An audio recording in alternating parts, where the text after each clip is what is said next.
Hello students and friends, welcome to simple solution centre.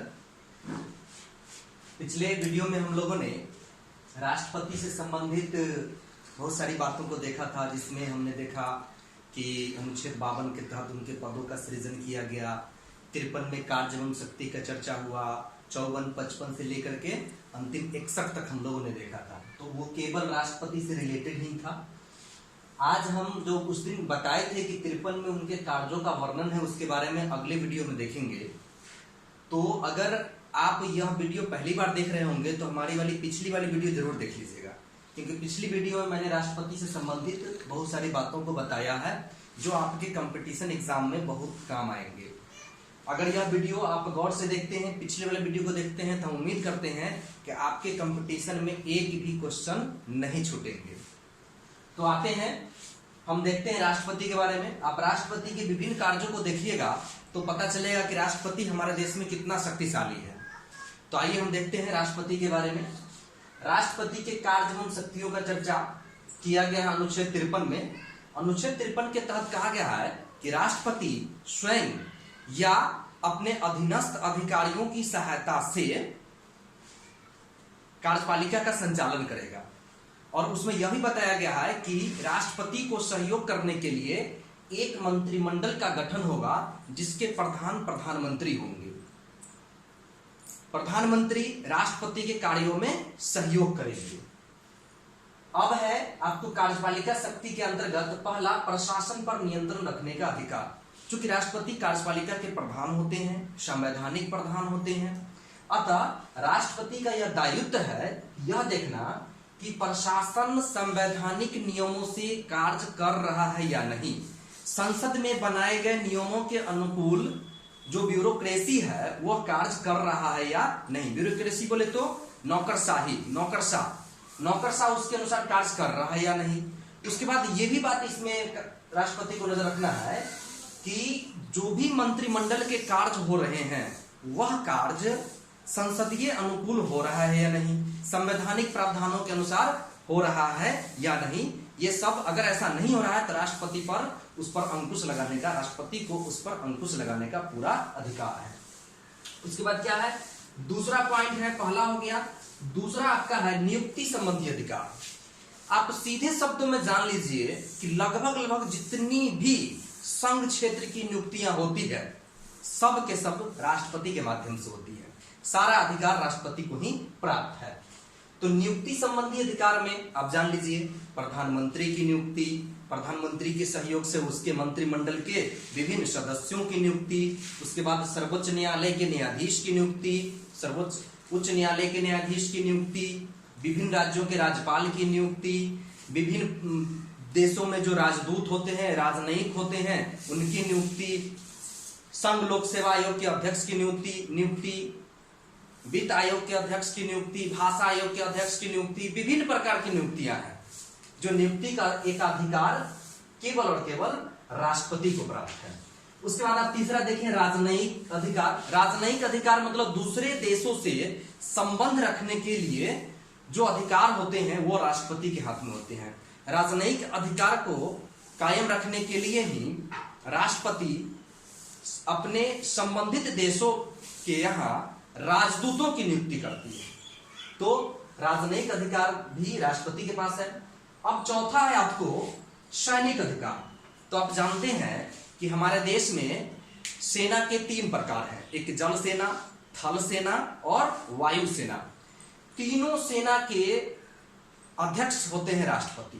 तीनों सेना पर एकाधिकार प्राप्त होता है राष्ट्रपति को। और इतना ही नहीं, बल्कि तीनों सेना के प्रमुखों की नियुक्ति, थल सेना अध्यक्ष, जल सेना अध्यक्ष और वायु सेना अध्यक्ष की नियुक्ति भी राष्ट्रपति ही करते हैं। अब चलिए ये सूचना प्राप्त करने का अधिकार, ये क्या है।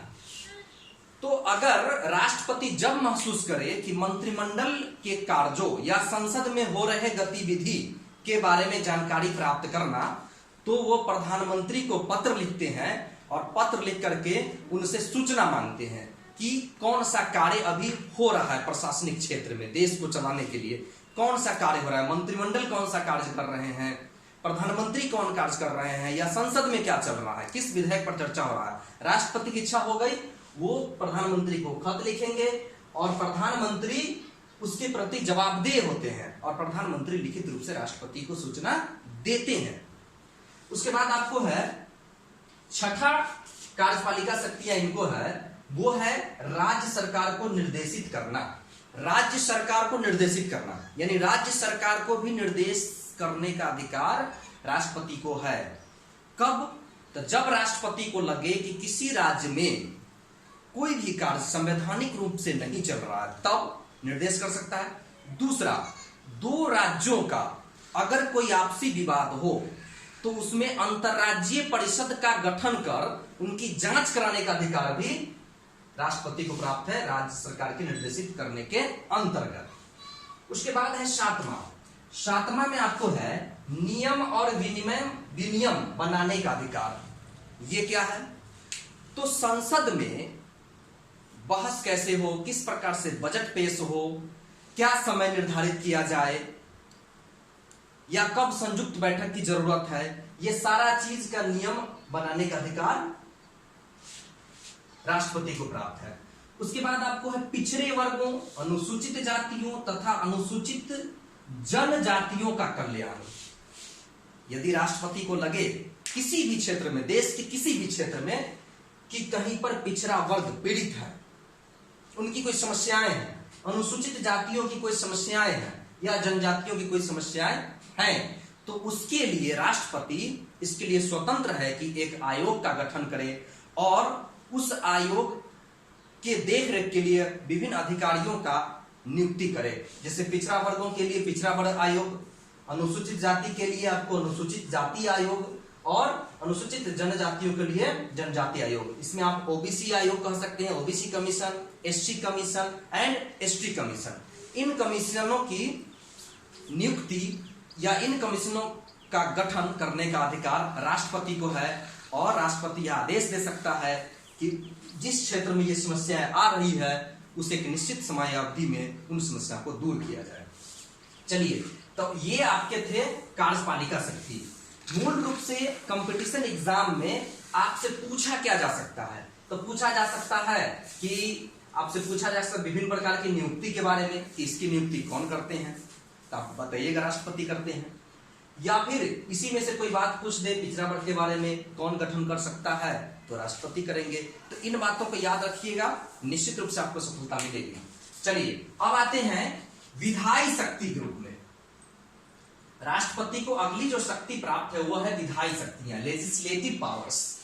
ये क्या है? तो विधायी कहने से ही स्पष्ट होता है विधायिका, यानी विधायिका या उसी को हम कहते हैं व्यवस्थापिका। यानी विधायिका के अंतर्गत जो भी गतिविधि हो रही है उस गतिविधि से संबंधित भी राष्ट्रपति को पावर है। क्या क्या पावर है, क्या क्या शक्तियां हैं, क्या क्या अधिकार है? देखिए, पहला है विधायी क्षेत्र का प्रशासन। विधायी क्षेत्र के प्रशासन के अंतर्गत क्या है कि अगर विधायिका बोले तो संसद के अंतर्गत जो कार्य हो रहे हैं वह कार्य का, जैसे आपको अगर जरूरत पड़े तो जरूरत पड़ने पर राष्ट्रपति बीच में भी संसद का बैठक बुला सकता है। किसी भी बिल पर अगर सहमति न बने तो राष्ट्रपति संसद के दोनों सदनों का संयुक्त बैठक बुला सकता है, उसके समय का निर्धारण कर सकता है। एक बात याद रखने वाली बात है कि राष्ट्रपति संयुक्त बैठक तो बुला सकता है परंतु उसकी अध्यक्षता लोकसभा अध्यक्ष करते हैं। अक्सर एग्जाम में यह कंफ्यूजन रहता है और दोनों ऑप्शन आपको देगा ही कि संयुक्त बैठक की अध्यक्षता कौन करता है। तो ऑप्शन में राष्ट्रपति भी रहता है और लोकसभा अध्यक्ष भी रहता है। तो याद रहे कि बैठक बुलाने का अधिकार राष्ट्रपति को है लेकिन उसकी अध्यक्षता करने का अधिकार लोकसभा अध्यक्ष को ही है। उसके बाद क्या है? अभिभाषण देने तथा संसद में संदेश भेजने का अधिकार।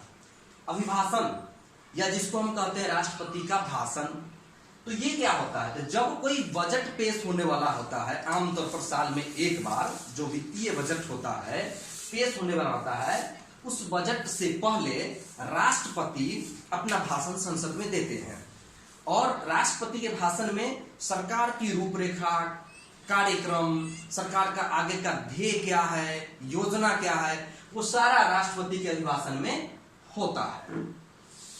राष्ट्रपति के अभिभाषण के बाद आप अगर देखे होंगे कि विभिन्न प्रकार के जो सांसद होते हैं उन्हें धन्यवाद ज्ञापन देते हैं, या फिर असंतुष्ट होते हैं तो अपनी बात को भी रखते हैं। उसके बाद क्या है, तीसरा है राज्यसभा तथा लोकसभा के कुछ सदस्यों को मनोनीत करने का अधिकार। तो ये भी विधायी अधिकार ही है, विधायिका के अंतर्गत ही है।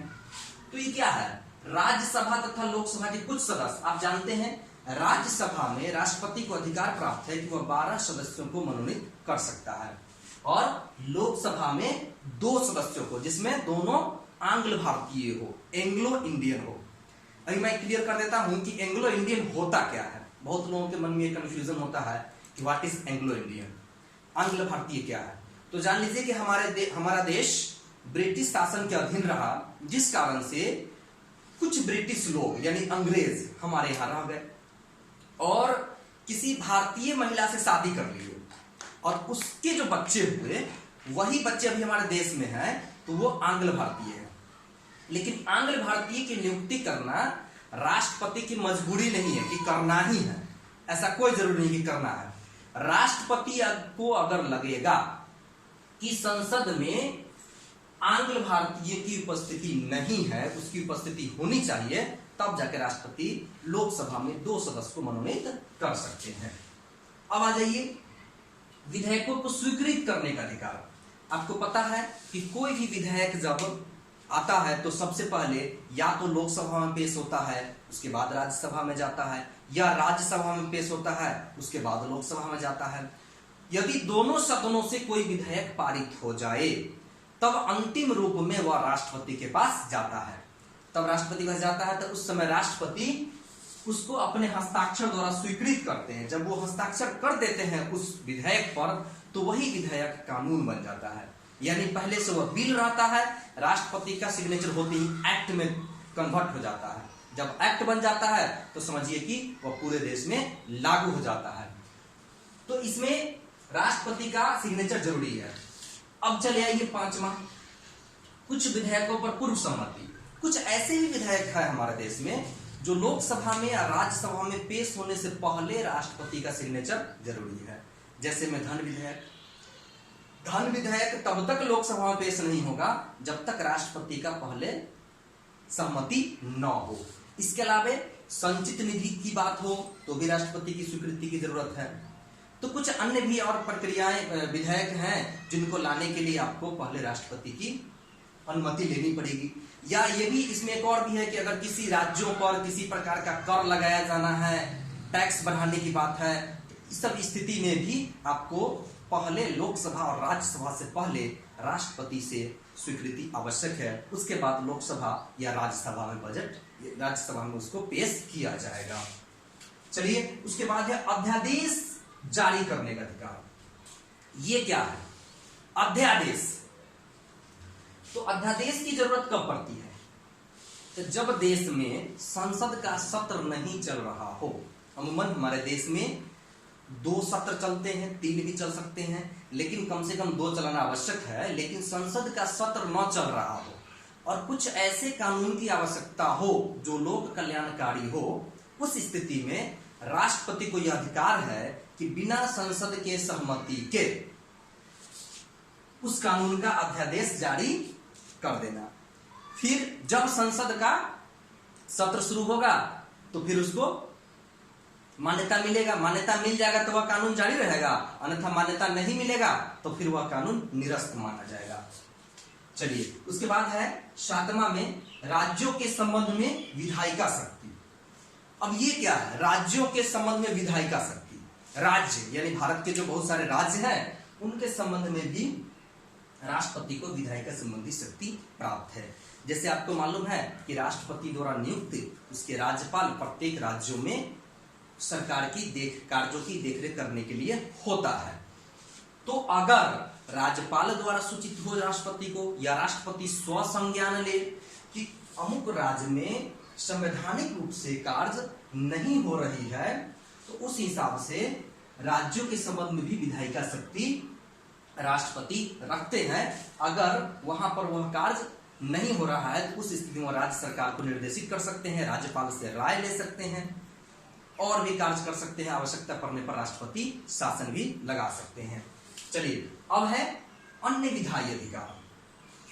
अब अन्य विधायी अधिकार के अंतर्गत क्या है कि राष्ट्रपति को यह भी अधिकार प्राप्त है कि वह विभिन्न प्रकार के, जैसे जब उनको कोई कानूनी राय लेने की जरूरत हो तो कानूनी राय लेना है, जैसे कोई विधायक का या उस विधायक पर उनको हस्ताक्षर करना है, राष्ट्रपति अगर ना समझ पा रहे हैं फिर करना चाहिए नहीं करना चाहिए, तो वह सुप्रीम कोर्ट के चीफ जस्टिस से, सर्वोच्च न्यायालय के मुख्य न्यायाधीश से कानूनी राय मांग सकते हैं।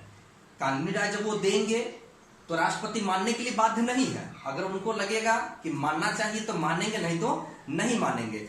इसी प्रकार अगर अन्य विधायी अधिकार के अंतर्गत है कि अगर देश में अल्पसंख्यकों को किसी प्रकार की परेशानी है, उससे संबंधित कोई नियम बनाने हैं, ये अधिकार भी राष्ट्रपति रखते हैं। भाषाई आयोग के लिए भी अगर कोई नियम बनाने हैं तो ये अधिकार भी राष्ट्रपति रखते हैं, जिनको हम अन्य विधायी अधिकार के अंतर्गत कहते हैं। अब है वित्तीय शक्तियां। तो वित्तीय शक्तियां के बारे में जैसा कि हमने कहा था, ऊपर में चर्चा किया था कि पूर्व सहमति आवश्यक है। तो ये जो धन विधेयक है या फिर संचित निधि से आपको पैसा निकालना है या फिर किसी प्रकार के टैक्स लगाना है, तो ये शक्तियां भी राष्ट्रपति के पास निहित होती है। राष्ट्रपति के आदेश के बिना इन शक्तियों का प्रयोग संसद नहीं कर सकती है। अब आ जाइए न्यायिक शक्तियां। तो न्यायिक शक्तियों के अंतर्गत राष्ट्रपति को यह अधिकार प्राप्त है कि वह सुप्रीम कोर्ट द्वारा दिए गए निर्णयों को बदल सकते हैं, यहां तक कि क्षमादान भी कर सकते हैं।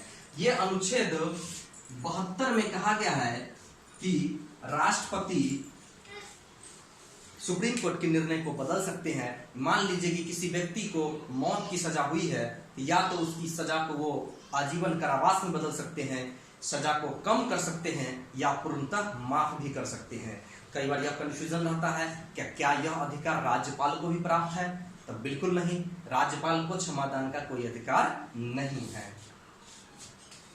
और न्यायिक शक्तियां के अंतर्गत ये भी है, एक और बात जान लीजिए, न्यायिक शक्ति का जैसे न्यायपालिका में जो सुप्रीम कोर्ट होते हैं या फिर हाई कोर्ट होते हैं, उनके जजों की नियुक्ति का अधिकार भी राष्ट्रपति को है।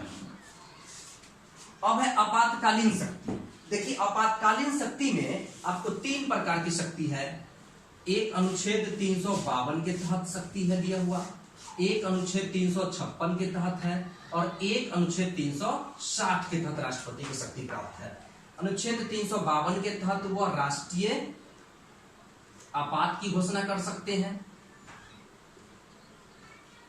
नेशनल इमरजेंसी की घोषणा कर सकते हैं। 356 के तहत राष्ट्रपति शासन,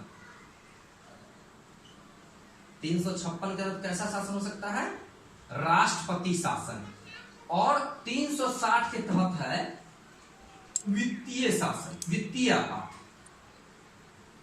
वित्तीय आपात। तो देखिए सबसे पहले यहां लिखा हुआ है कि आपातकालीन शक्तियां यानी इमरजेंसी, जब राष्ट्रपति को लगे कि देश में किसी प्रकार की इमरजेंसी आने वाली है, वह कौन कौन प्रकार की इमरजेंसी? तो पहला है राष्ट्रीय आपात।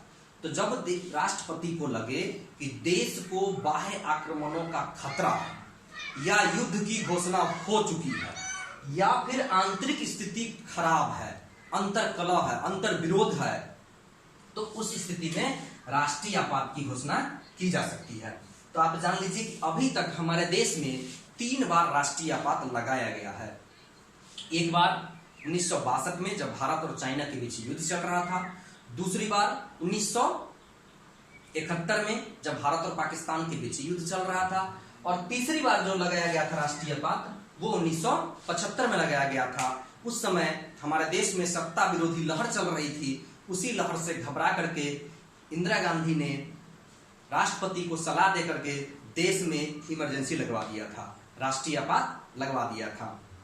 तो अभी तक तो ये जो आप देखिए 1975 वाला, ये आंतरिक स्थिति वाला हुआ, यानी अंतर विरोध हो रहा था, अंदर से लग रहा था कि विभिन्न प्रकार के विरोध उत्पन्न हो रहे हैं। इस स्थिति के लिए आपको 1975 में राष्ट्रीय आपात लगाया गया। बाद बाकी बाहरी विरोध और विदेशी आक्रमण के भय से, या फिर हम कह सकते हैं कि युद्ध की स्थिति को देखते हुए देश में राष्ट्रीय आपात की घोषणा की गई है। सबसे पहले ये जान लीजिए कि राष्ट्रीय जब आपातकालीन शक्तियां का प्रयोग राष्ट्रपति करते हैं तो विभिन्न प्रकार के लोगों के अधिकार छिन जाते हैं। उसकी चर्चा हम बाद में करेंगे। चलिए अब आते हैं राष्ट्रपति शासन। तो अनुच्छेद 356 के तहत विभिन्न राज्यों में या संपूर्ण देश में राष्ट्रपति शासन लगाते हैं।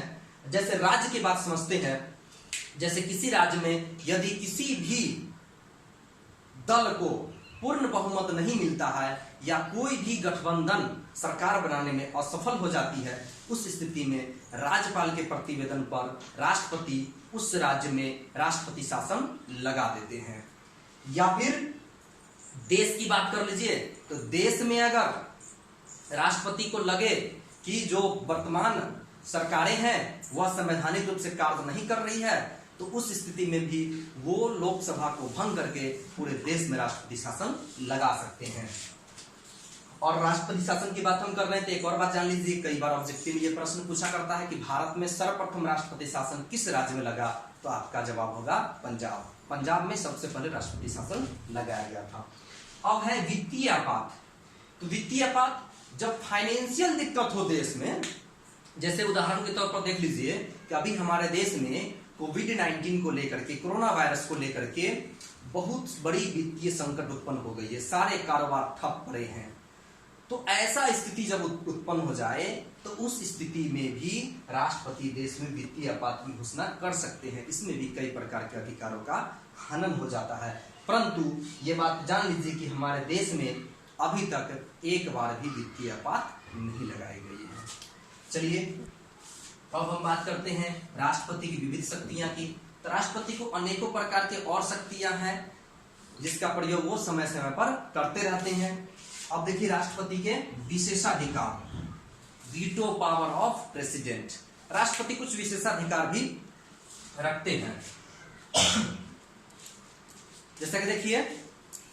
जैसा कि देख सकते हैं आप कि वैसे जितनी शक्ति की बात हम कहे हैं, देखने से तो निश्चित रूप से लगा होगा कि राष्ट्रपति वाकई में बहुत पावरफुल है, परंतु आपको यह जानकर आश्चर्य होगा कि इन सभी अधिकारों का प्रयोग राष्ट्रपति बिना प्रधानमंत्री और मंत्रिमंडल के सलाह के नहीं कर सकता है।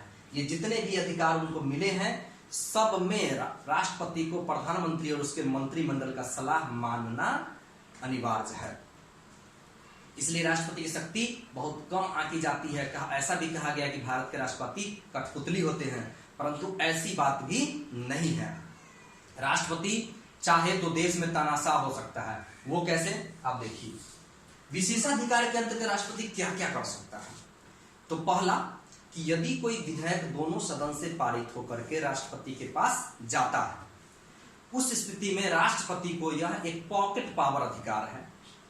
जैसे 42वां संशोधन करके कहा गया कि आप 42वां में कहा गया कि आपको मानना ही है, 44वां में कहा गया कि नहीं, एक बार जाएगा तो वापस कर दिए, दोबारा जाएगा तो आपको मानना ही है।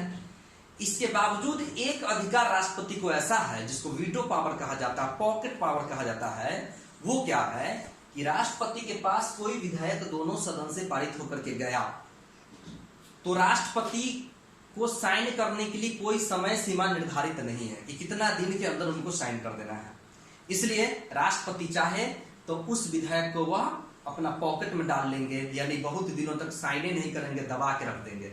ऐसा उदाहरण आपको लगभग 1987 में जब राष्ट्रपति ज्ञानी जैल सिंह थे तो उन्होंने पेश किया था। उन्होंने डाक संशोधन बिल को अटका दिया था। तो राष्ट्रपति चाहे तो किसी भी कानून को लंबे समय तक अटका भी सकते हैं। ये पावर है। दूसरी पावर क्या है, कहा गया कि राष्ट्रपति को महाभियोग द्वारा हटाया जा सकता है अगर वो प्रधानमंत्री की सलाह न माने तो। एक बात इसमें और गौर कीजिए कि राष्ट्रपति की एक पावर और प्राप्त है, वो है लोकसभा को भंग करना। तो देखिए अगर राष्ट्रपति प्रधानमंत्री या मंत्रिमंडल के सलाह को नहीं मानते हैं तो क्या करेगा प्रधानमंत्री या संसद, राष्ट्रपति पर महाभियोग लगा देगा। लेकिन राष्ट्रपति को अगर इसमें भी है कि राष्ट्रपति को 14 दिन पहले सूचना देना पड़ेगा, तो उस 14 दिन के अंदर राष्ट्रपति चाहे तो लोकसभा को ही भंग कर दे और पूरे देश में राष्ट्रपति शासन लागू कर दे, फिर से चुनाव करा ले लोकसभा का, अब फिर से चुनाव करा के अपने मन लायक लोगों का चयन करवा ले और देश में वह तानाशाह बन सकता है। तो कुछ ऐसे अधिकार राष्ट्रपति को प्राप्त है जो ऐसा मालूम चलता है कि भारत के राष्ट्रपति कभी कभी सुपर पावर की स्थिति में भी आ सकता है। एक और बात हम बता दें इसी के अंतर्गत कि राष्ट्रपति चाहे, जैसे किसी भी दल को अगर बहुमत ना मिले, किसी भी दल को बहुमत ना मिले, उस स्थिति में वह काम चलाऊ प्रधानमंत्री की नियुक्ति कर सकता है। ऐसा कई बार हमारे देश में हुआ है कि वह काम चलाऊ प्रधानमंत्री की नियुक्ति राष्ट्रपति किए हैं। तो किसी को प्राप्त नहीं है बहुमत, फिर भी वह चाहे तो काम चलाऊ प्रधानमंत्री की नियुक्ति कर सकता है। एक और बात इसमें जानते चले हम कि एक बात कभी कभी हमारे देश के राष्ट्रपति के बारे में कभी अमेरिका के राष्ट्रपति से तुलना की जाती है तो कभी ब्रिटेन के राजा से तुलना की जाती है, लेकिन दोनों में से किसी के बराबर नहीं है, दोनों से अलग है हमारे राष्ट्रपति। ब्रिटेन से अलग कैसे, वो देखिए, ब्रिटेन से अलग है कि ब्रिटेन के जो ये राजा होते हैं वह चुने हुए नहीं होते हैं, वो वंशावली द्वारा चलते हैं, पीढ़ी दर पीढ़ी आ रहे हैं। हमारे यहाँ चुने जाते हैं, एक अंतर हो गया। दूसरी अंतर आप वहां समझिए अमेरिका के बारे में, तो अमेरिका के राष्ट्रपति के बारे में कहते हैं कि दोनों बराबर है। तो अमेरिका के राष्ट्रपति को बहुत पावर प्राप्त है, इसमें सलाह लेने की बात कही गई, उसमें सलाह की बात नहीं है, अंतिम शक्ति राष्ट्रपति के पास है। इसलिए अमेरिका के राष्ट्रपति के बराबर भी हमारा राष्ट्रपति नहीं है। अमेरिका के राष्ट्रपति का कार्यकाल मात्र 4 वर्ष का होता है, जबकि भारत के राष्ट्रपति कार्यकाल 5 वर्ष का होता है। तो ये बहुत सारे अंतर हैं। एक और बात इसमें जान लीजिए कि अमेरिका के राष्ट्रपति अगर समय से पहले उनका पद खाली हो जाए, मृत्यु हो जाए, या फिर वो त्याग पत्र दे दे या महाभियोग द्वारा हटा दिया जाए, तो उस स्थिति में जो उपराष्ट्रपति होंगे वह शेष कार्यकाल में ही, जो शेष कार्यकाल बनेगा उसमें वहां के उपराष्ट्रपति ही राष्ट्रपति का काम करेंगे। मतलब ये हुआ कि अगर 2 वर्ष 4 वर्ष का कार्यकाल है, 2 वर्ष पहले ही राष्ट्रपति का पद खाली हो जाए तो शेष समय वहां के उपराष्ट्रपति काम करेंगे, जबकि हमारे देश में ऐसा नहीं है। राष्ट्रपति का पद खाली होने के बाद 6 महीने के अंदर अगला राष्ट्रपति को चुन ही लेना है, बीच में 6 महीने तक राष्ट्रपति का कार्य उपराष्ट्रपति ही संभालेंगे। एक और बात जान लीजिए कि राष्ट्रपति त्याग पत्र देना चाहे तो उपराष्ट्रपति को दे सकता है, और उपराष्ट्रपति त्याग पत्र देना चाहे तो राष्ट्रपति को दे सकता है। तो हम उम्मीद करते हैं कि आपको यह वीडियो पसंद आया होगा, और एक बात आपसे आग्रह भी है कि इन सारी बातों को आप अपने नोटबुक में अंकित कर ले और बार बार इसको रिमाइंड करें, समझते रहें, चर्चा करते रहें, सारी बातें आपको याद रहेगी। तो अगर आपको यह वीडियो अच्छा लगा होगा तो हमारे चैनल को सब्सक्राइब कर दे, बेल आइकन को दबा दे और अपने दोस्तों में शेयर कर दे। जय हिंद।